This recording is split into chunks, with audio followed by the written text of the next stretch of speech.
우리에게 주신 하나님의 말씀은 고린도후서 1장 6절과 7절 말씀입니다. 고린도후서 1장 6절과 7절 말씀 봉독하겠습니다. 우리가 환난 당하는 것도 너희가 위로와 구원을 받게 하려는 것이요 우리가 위로를 받는 것도 너희가 위로를 받게 하려는 것이니 이 위로가 너희 속에 역사하여 우리가 받는 것 같은 고난을 너희도 견디게 하느니라. 너희를 위한 우리의 소망이 견고함은 너희가 고난에 참여하는 자가 된 것 같이 위로해도 그러할 줄을 알미라. 아멘. 오늘 설교 제목이 상처 입은 위로자, 이런 제목입니다. 지난주에 오늘 본문 바로 앞부분을 설교를 했고요. 오늘은 이어서 상처 입은 위로자라는 제목으로 말씀을 전하려고 합니다. 근데 이 제목은 헨리 나우엔이라는 잘 알려진 이 캐톨릭 신부입니다. 그분이 쓴 유명한 책이 있어요. 그 책의 제목이 상처 입은 치유자입니다. 그걸 좀 본따서 상처 입은 위로자 이렇게 정해봤어요.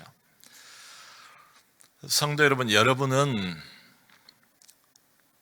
위로를 주로 하시는 분들이세요? 아니면 위로를 주로 받기를 원하시는 분들입니까?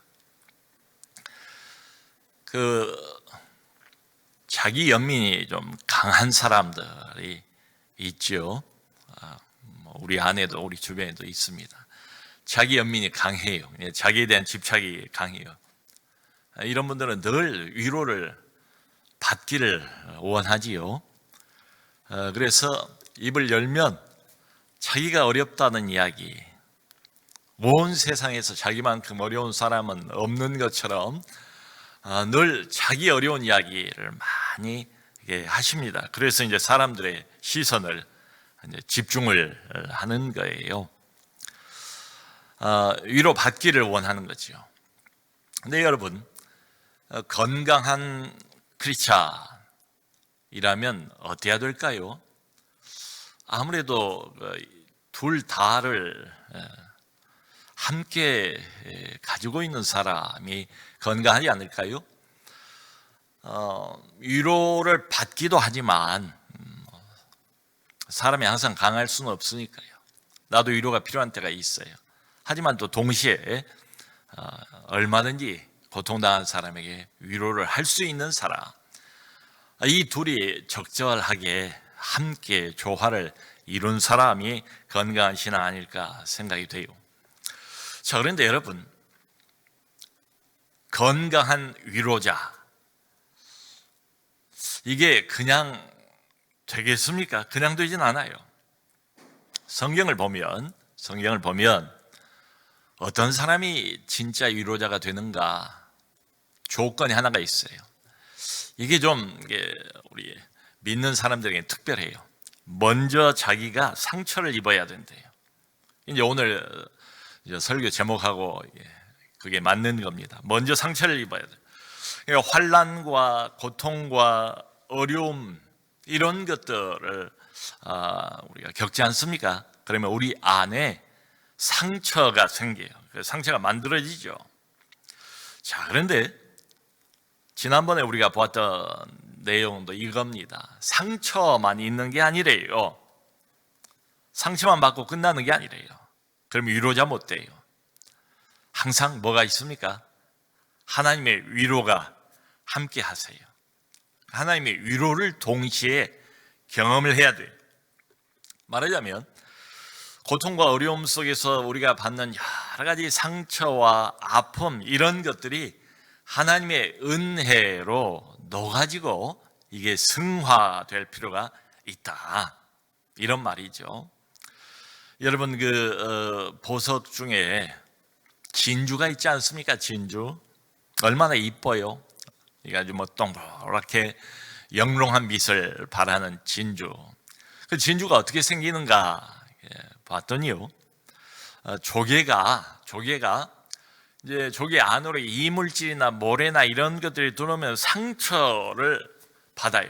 수 없는 상처를 이 조개의 살이 받습니다. 그러면 그 살이 자기를 보호하기 위해서 두 가지를 배출한대요. 탄산칼슘하고 콘키올린이라는 물질이 있답니다. 저도 이게 처음 보았는데, 탄산칼슘과 콘키올린이라는 물질을 계속 자기를 보호하기 위해서 그걸 배출한대요. 그래서 단단한 보호막을 형성을 한다는 거예요. 이게 점점 쌓여서 결국 우리가 아는 진주가 된다는 겁니다. 여러분, 위로자가 되는 과정도 이와 마찬가지예요. 먼저 상처가 필요해요. 고난이 먼저 나오는 겁니다. 고통을 받고 어려움을 통과하고, 그리고 그것만 있는 게 아니고 뭐예요? 하나님의 위로가 따라오는 거지요. 그래서 5절, 오늘 본문 앞에 5절을 보면 바울이 이런 말을 선포하지 않습니까? 그리스도의 고난이 우리에게 넘치는 것처럼 그리스도의 위로도 우리에게 넘치는도다. 고난만 넘치는 게 아니라 하나님의 위로가 넘친다, 이런 말을 하고 있어요. 자, 그러므로 우리 주변에도 정말 탁월한 위로자들이 없지 않습니다.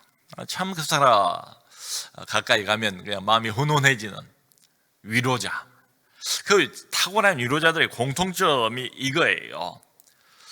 고난을 충분히 받은 사람이고 동시에 하나님의 위로를 또 경험한 이런 사람입니다. 그 중에 이제 한 사람 생각난 사람이 닉 부이치치라는 사람인데요. 저 사진 있으면 하나 보여주신 저분입니다. 올해 38살이래요. 나면서부터 팔도 없고 다리도 없고 몸통만 가지고 태어났어요. 8살 이후에 3번 자살을 시도했습니다. 그러니까 첫 번째 자살 시도가 8살 때였대요. 왜 그랬는가? 본인 이야기가 살아갈 이유가 없더라는 거예요. 그 나이에도. 신에 대한 분노, 사람들에 대한 원망, 이걸로 가득 차 있었고요. 두려웠고 나약했고 절망적이었고 암울했고 늘 쓸쓸했고 그랬대요.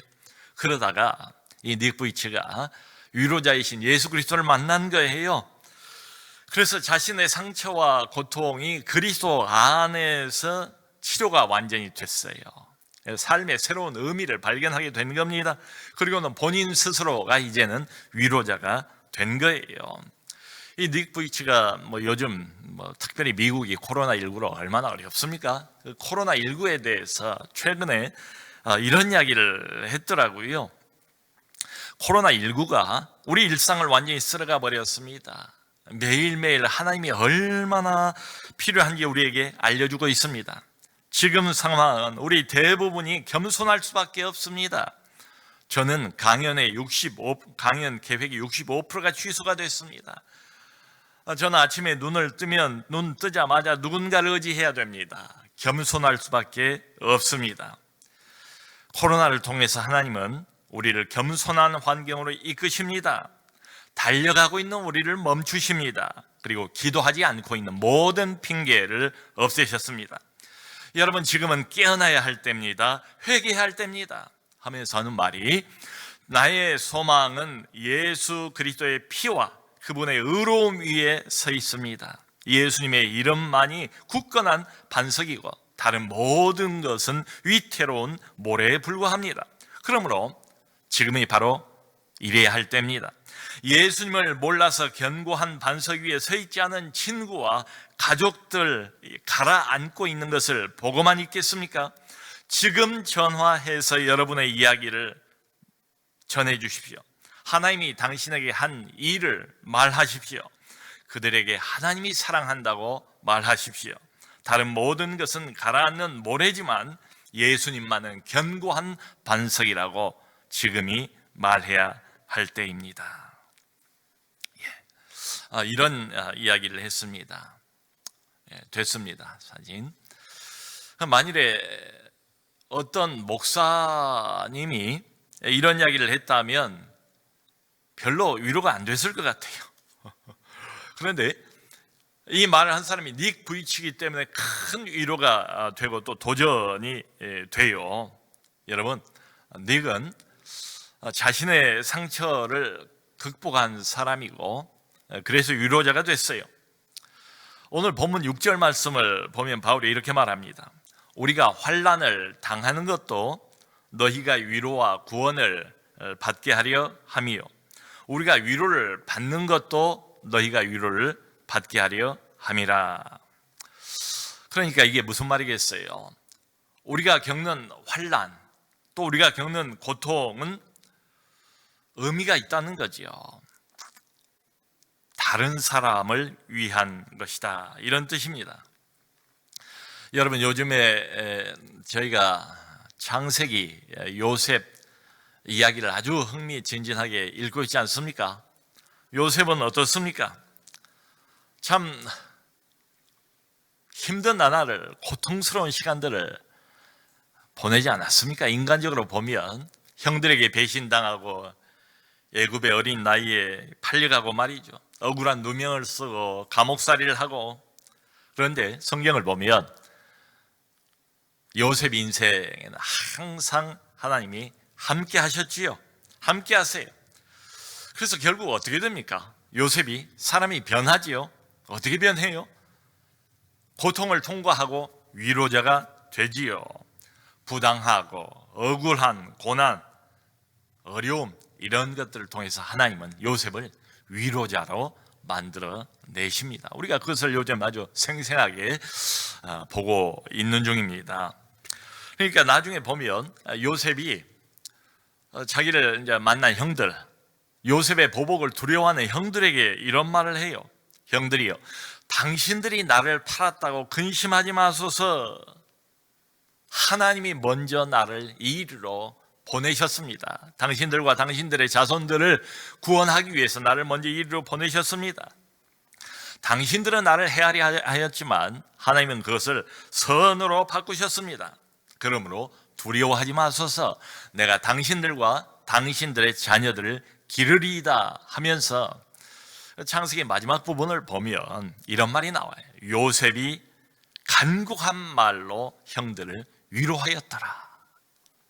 당하기는 자기가 당했는데 이 사람들로부터 오히려 거꾸로 역전이 되어서 형들을 간곡한 말로 두려움에 쌓이는 이 사람들을 위로하였더라. 위로자가 된 요셉을 봅니다. 여러분, 이런 걸 잠깐만 봐도 모든 것에는 하나님의 뜻이 있다, 또 하나님의 계획이 있다. 심지어는 우리의 환난, 우리가 받고 있는 고통에도 그냥 고통이 아니다. 하나님의 뭔가 뜻이 있다. 생각해 보세요. 눈을 돌려 바깥을 보면 얼마나 요즘 가을 하늘이 참 아름답고 푸르릅니까? 얼마 전만 해도 장마, 끝도 없는 장마, 홍수, 태풍. 근데 이거 지나고 나니까 또 이렇게 아름답고 맑은 푸른 가을 하늘이 우리 눈앞에 나타나잖아요. 비바람 지나고 나면 아름다운 날을 만나게 돼요. 이게 하나님께서 정하신 자연의 이치라 이 말이지요. 하나님은 질서의 하나님이시고 모든 일에 계획을 가지고 하나님이 움직이시지 않겠습니까? 그러므로 우리가 당하고 있는 고통과 어떤 환난도 이게 그냥 오는 게 아니다. 그냥 오는 게 아니다. 우연히 오는 게 아니다. 하나님의 계획 가운데 온다. 여러분, 우리가 경험적으로 알지 않습니까? 시련과 고통을 통과하면서 우리는 믿음의 사람이 되지요. 그러니까 이 시련이나 어려움은 우리를 믿음의 사람으로 만들어가요. 안 그러다가 하나님을 바라보게 해줘요. 하나님과 멀리 떨어져 있다가 고통과 어려움을 통과하면서 그 영광로 속에서 하나님과 가까워지게 만들어줍니다. 자, 그런데 그것만 있는 게 아닙니다. 거기서 그치는 게 아니라는 거예요. 환난과 고통은 또 한 가지 아주 중요한 역할을 해요. 나를 다른 사람을 위한 위로자로 만들어낸대요. 우리가 지금 당하는 환난, 어려움, 경험, 시련, 이런 것들은 장차 다른 사람들을 위한 나를 위로자로 만들어내는 위대한 하나님의 도구라는 것입니다. 자, 여러분, 예를 들어서 환난이나 어려움을 만나기 전에 나를 한번 생각을 해봅시다. 전에는 그저 나 중심의 사람이었어요. 기껏해야 조금 범위를 넓혀본다면 내 가족들을 열심히 챙기는 정도, 그게 전부였어요. 그러니까 신경을 쓰고 챙기고 돌보는 범위가 매우 제한적이었다고요. 내 관심사가 그것뿐이니까. 그런데요, 고난을 당하지 않습니까? 어려움을 통과하지 않습니까? 그러면 이런 사람이 어떻게 변할까요? 상식적으로 생각을 해보면 원래 자기만 알던 사람이었으니까 어떻게 변할까요? 어려움 속에서 더욱더 내 것만 챙기고 더욱더 내 이득만 꽉 붙잡을 것 같지 않습니까? 그런데 아닙니다. 이게 아주 역설이에요. 성경의 역설입니다. 멋진 역설이에요. 여러분, 거듭난 사람, 하나님의 영을 가지고 있는 사람은 다르다는 거예요. 하나님께서 우리에게 하시는 일은 우리의 예상을 훨씬 뛰어넘습니다. 자, 여기 어떤 사람이 고통을 당하고 있습니다. 이 사람이 낙심하겠죠? 심하면 완전히 절망하지 않겠어요? 그런데 하늘문이 열립니다. 하나님의 큰 위로가 이 사람에게 내려옵니다. 그래서 그 고난을 견디게 하십니다. 바울이 말하는 것처럼, 그리스도의 고난이 넘친 것처럼 하나님의 위로도 우리에게 넘치는도다. 그런데요, 이 사람이 잘 견뎠어요. 근데 나만 위로받고 내 고통을 잘 감당하고 거기서 끝나는 게 아니다. 하나님의 계획은 이보다 훨씬 더 큰 것이다. 결국은 그 사람을 하나님께서 상처받은 위로자로 세우신다. 그래서 결국 어떻게 합니까? 고통당하고 있는 다른 사람을 위한 위로의 통로로 하나님께서 사용하신다, 이 말씀이죠. 성도 여러분, 사람을 위로할 수 있으려면 그 위로의 선결 조건은 공감입니다. 공감. 그러니까 다른 사람의 아픔과 다른 사람의 어려움에 우선 공감할 수 있어야 돼요. 자, 어떤 사람이 훌륭한 상담가가 될 수가 있을까요? 자, 이렇게 생각해 보면 대답이 나오지 않습니까? 자기가 먼저 그 아픔을 경험한 사람. 근데 아픔에 머물러만 있으면 안 돼요. 그 아픔을 하나님의 위로와 은혜로 극복한 사람이어야 돼요. 그러니까 만일에 머리로는 그 사람의 어려움을 알지만, 머리로는 알아요. 이해해요. 참 어렵겠다, 힘들겠다. 그런데 이런 경험이 없다면, 내가 그 상처를 받아보고 그 상처를 하나님의 은혜로 극복한 이런 경험이 없다면 머리로는 어려움을 알아요. 근데 심정적으로는 이해가 불가능해요. 여러분, 예를 들어서 요즘에 정부가 자꾸 새로운 정책을 꺼내놓지 않습니까? 근데 꺼내놓은 그 정책들이 서민들의 실제 생활하고는 동떨어진 정책들이라면 그게 공감이 되겠습니까? 그게 신뢰가 가겠습니까? 거기에다가 일부 국회의원들은 의원이 된 지 몇 개월이 안 돼서 수억 재산이 불어나고 여러 채 주택을 굴리고 있는 이런 상황이라면 과연 신뢰가 가겠는가? 서민들의 아픔에 정말로 정부가 공감을 하고 있구나, 이게 느껴지겠는가? 이 말이죠. 이건 이런 정치 영역에서만 해당된 말은 아닌 것 같아요.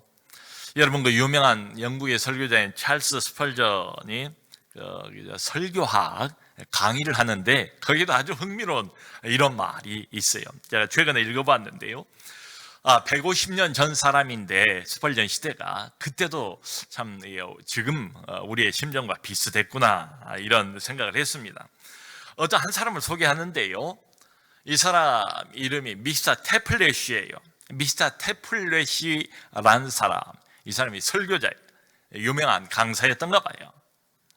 그런데 이 사람에 대해서 뭐라고 말을 하는가 하면, 한마디로 이 미스터 태플렛은 지극히 깔끔한 스타일이다 하면서 아주 섬세한 묘사를 하는데 한번 들어보세요.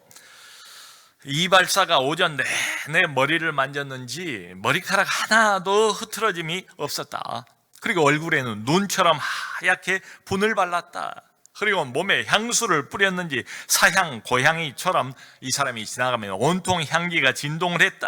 그리고는 마치 상자를 밟듯이 사뿐사뿐 강단 계단을 올라갔다. 그리고 거기서 자기의 우아한 자태를 마음껏 과시하였다. 그의 섬세한 하얀 손가락에는 다이아몬드 반지가 끼워져 있었고 짙은 향내를 풍기는 하얀 손수건을 살짝 풀어 놓아서 정말 기묘하게 한들거렸다. 한마디로 역겹고 가증스러운 스타일이다 라고 평가를 해 놓았습니다. 성도 여러분, 이런 사람이 만일에 설교 잘하면 우리가 공감할 수 있을까요? 이 사람의 말에 위로가 될까요? 과연 어떤 청중이 이처럼 지나치게 세련된 티를 일부러 내는 이런 설교자 말에 은혜를 받을까, 위로를 받을까, 공감을 할 수 있을까 말이죠. 여러분, 사람은 다 마찬가지인 것 같아요. 나하고 같은 고통을 이미 겪은 사람, 고난과 환난과 고통의 상처가 이미 있는 사람, 그런 사람이 큰 위로가 되는 것 아니겠어요? 이제 PK라고 하지요. 또 MK, 이제 Pastoral Kids, 미셔너리 스키즈에서 목사들 자녀 그리고 선교사님들 자녀들만 모이는 수련회가 따로 있어요. 이 친구들이 이제 모여서 중고등부도 있고 청년부도 있고 그렇습니다. 근데 아버지가 다 목사하고 또 선교사하고 그래요. 불과 사나흘 모이는데요. 사나흘 모이는데 이제 저희 아이들도 보니까 그래요. 사나흘밖에 안 모였어요. 근데 금방 아주 오랜 친구처럼 되더라고요. 그리고 그게 오래 가요. 그래서 왜 그럴까 생각해 보니까 이유는 간단해요. 처지가 비슷한 거예요. 처지가 비슷해요. 그러다 보니까 자신들이 겪는 어려움이 비슷해요. 그러니 공감대 형성이 쉽게 되지 않겠습니까? 그냥 만나기만 해도 따로 말을 특별히 안 해도 설명을 안 해도 그냥 서로 이해가 되는가 봐요. 그냥 만나서 이게 나누면 그냥 마음이 열리는가 봐요. 그리고 무슨 말을 서로 나눠도 이게 위로가 되는 것 같아요. 자, 여러분, 이게 위로의 비밀입니다. 그렇다면 이제 우리는 어떻게 해야 될까요? 여기 오늘 7절 말씀을 보면 바울이 이렇게 말합니다. 여러분에 대한 우리의 소망은 확고합니다. 확고합니다. 왜냐하면 여러분이 우리가 당하는 고난에 참여하는 자 된 것 같이 우리가 받는 위로에도 참여하는 자 될 것을 알기 때문입니다. 고난 당하고 있는 하나님의 백성들에 대해서 소망을 갖고 있대요. 확신을 갖고 있대요. 희망사항이 아니라. 왜냐하면 여러분들이 우리가 받는 동일한 고난, 그리스도를 위한 고난에 이미 참여하고 있는 것처럼 바울 자신도 위로를 받지 않았습니까? 그리스도의 넘치는 위로를. 그런 것처럼 그리스도의 위로에도 참여할 것을 내가 알고 있기 때문입니다. 그런 거예요. 바울은 멀리 떨어져 있습니다. 이 사람들이 고통당하는 현장에 가보지도 못해요. 소식만 듣고 안타까워합니다. 근데 한 가지는 분명히 확신을 합니다. 그래서 안심을 하는 거예요. 교회 자체에 대해서 소망을 가지고 있대요. 고난만 당하는 것이 아니라 하나님께서 반드시 위로를 주실 것임을 믿기 때문입니다. 자, 그런데 여러분, 여기 이제 바울의 말 중에 참여하는 자, 고난에 참여하는 자, 그리고 위로에도 참여하는 자, 참여하는 자, 이 말이 헬라어로 코이노노이란 단어예요. 코이노노이, 참여하는 자. 근데 여기서 파생된 단어가 우리가 잘 아는 코이노니아입니다. 코이노니아가 뭡니까? 교제 아닙니까? 크리스찬의 교제 아닙니까? 그러니까 이렇게 보면 크리스찬들끼리 그렇게 중요하게 생각하는 교제는 뭔가, 우리가 참 모이면 만나면 좋잖아요. 세상에서는 얻을 수 없는 어떤 독특한 그런 분위기, 그런 만족, 그런 느낌, 그런 나눔이 있지 않습니까? 크리스찬의 교제는 뭔가 하면 오늘 원문대로 한다면 참여하는 거예요. 참여하는 거. 고난에도 참여하고 위로에도 함께 참여하는 것. 그러니까 이게 무슨 뜻이겠어요? 크리스찬의 교회는 뭐냐? 고난과 위로를 포함해서 모든 것을 함께 나누는 것, 거기에 함께 참여하는 것, 이게 바로 교제입니다. 성도 여러분, 그리고 이것은 바로 교회의 본질이죠. 교회의 본질이 이거예요. 자, 그러므로 우리가 알고 있는 교회란 이런 관점에서 본다면 뭐라고 정의할 수 있을까요? 교회란 어떤 단체인가 하면 내가 체험한 하나님의 위로를 적극적으로 나누는 영적 공동체, 이게 교회입니다. 고난도 나누지만 거기서 끝나는 게 아니고 내가 체험한 하나님의 위로를 적극적으로 나누는, 서로 나누는 영적 공동체, 이게 바로 교회예요. 성도 여러분, 이걸 나누려면 우선 어떻게 해야 할까요? 관심을 가져야 되지요. 이걸 나누려면 가까이 가야 되지요. 서로 만나야 되지요. 물론 지금은 이제 코로나 때문에 가지도 못하고 오지도 못하고 만나기도 어렵습니다. 그럼에도 불구하고 성경이 말하는 의미가 뭔지는 분명하지 않습니까? 전화로라도 만나야 되고 온라인으로라도 만나야 되고 듀오로라도 얼굴을 보고 또 만나야 되고 말이죠. 마음만 먹으면 얼마든지 그 사람을 가까이 하고 만날 수 있는 방법이 많지 않겠어요? 그러니까 이런 의문을 가질 수도 있어요. 아니, 목사님, 저 사람 어려운 건 알겠는데 괜히 내가 사생활에 간섭하는 것 아닐까요? 괜히 이렇게 적극적으로 접근을 하다가 사람을 불편하게 만든 건 아닐까요? 그것도 틀린 말은 아니지요. 상식적으로 생각해 볼 수 있는 말이지요. 여러분, 보통 때는 그럴 겁니다. 보통 때는 그래요. 근데 힘들 때는 어때요? 너도 나도 위로자가 필요하죠. 누군가가 가까이 와줘야 돼요. 그러니까 나는 가만히 있는데 상대방이 알아서 위로를 받는 경우는 없다는 거예요. 움직여야 됩니다. 그리로 가야 됩니다. 사랑하는 성도 여러분, 이게 바로 성육신의 원리예요. 우리 신앙의 핵심입니다. 성육신의 원리가 뭐예요? 하나님의 아들이신 그분이 죄 많은 세상 속으로 일부러 오셨잖아요. 저 높고 높은 별을 넘어서 낮고 이천한 어둠으로 가득 찬 인간 세상 한복판으로 들어오셨잖아요. 죄인을 찾아오셨잖아요. 우리가 요청한 것도 아니잖아요. 근데 그것이 필요하기 때문에 우리의 구원을 위해서 그분이 일부러 우리 가까이, 우리 옆으로 오신 것이 성육신 아닙니까? 만일 그분이 오시지 않았다면 우리에게 구원은 없었겠지요. 자, 그러므로 성도 여러분, 정말로 그 사람을 위로하려면 그 사람의 고통에 참여하는 것은 필수예요. 필수예요. 무관심해서는 절대 위로가 안 됩니다. 진정한 위로는 불가능해요. 그 사람의 말에, 그 사람의 심정에 귀를 기울여줘야 돼요. 경청해야 돼요. 들어줘야 돼요. 미소를 보여야 돼요. 격려의 말을 들려줘야 돼요. 손을 잡아줘야 돼요. 그 사람을 용서해줘야 됩니다. 그 사람을 껴안아 줘야 됩니다. 한마디로 그 사람이 현재 처하고 있는 이 고통스러운 상황 속에 개인적으로, 인격적으로 내가 개입해야 됩니다. 그게 위로자예요. 부담되지요. 이 과정에 마음의 상처를 받을 수도 있습니다. 마음이 상할 수도 있어요. 여러분, 다른 사람의 인생에 참여한다는 것은 항상 위험 부담을 안고 있는 겁니다. 하나님의 아들이신 그분은 기어이 목숨까지 내놓지 않았습니까? 위로의 핵심이 뭔가? 그저 말 몇 마디 하고 끝내는 거.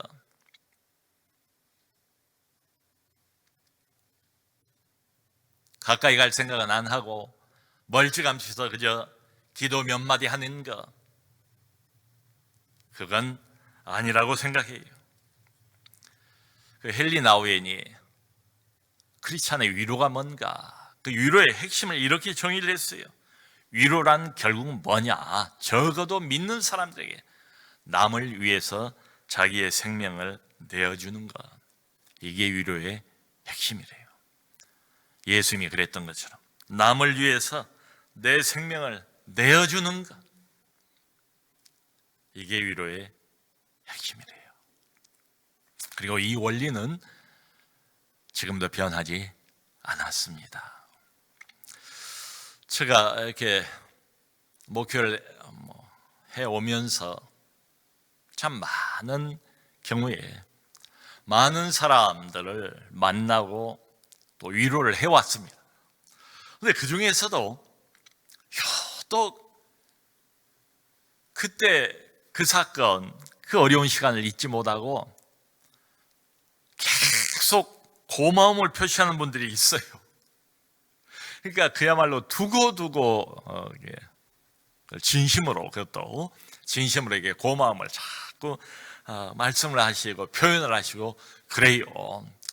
때로는 제가 민망할 정도로 이제 생각을 해본 거지요. 도대체 내가 저분들에게 이렇게 지속적으로 고마움을 받을 만한 무슨 일을 했던가, 이게 떠올려 보면 뭐 별 생각나는 게 없어요. 근데 딱 한 가지입니다. 그분들이 가장 어려웠던 시간에 그 옆에 있었습니다. 그거밖에 없어요. 가장 절망적이고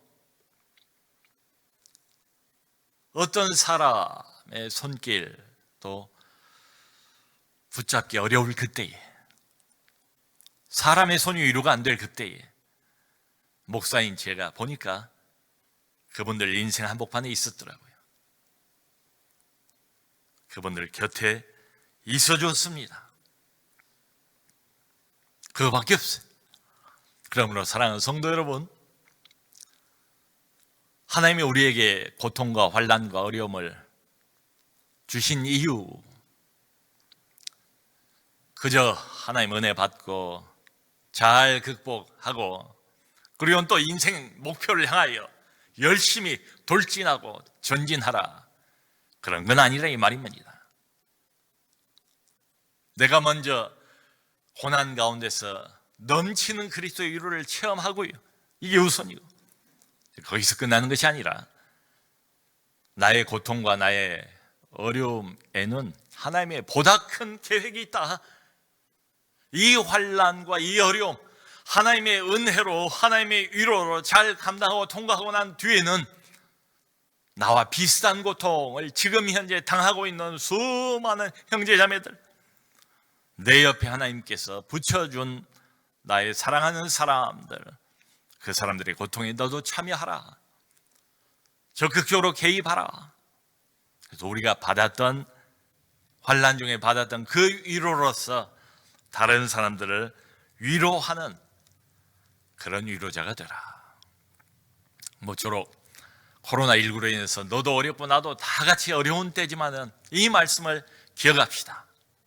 어려운 사람들 마음을 주시고 관심을 가지시고 가까이 가시고 상처 입은 위로자가 되셔서 어려운 사람들 손을 붙잡아주는, 그 사람들에게 소망을 주고 하늘의 위로를 전달하는 귀하고 복된 위로자들 다 되시기를 주님의 이름으로 축원합니다.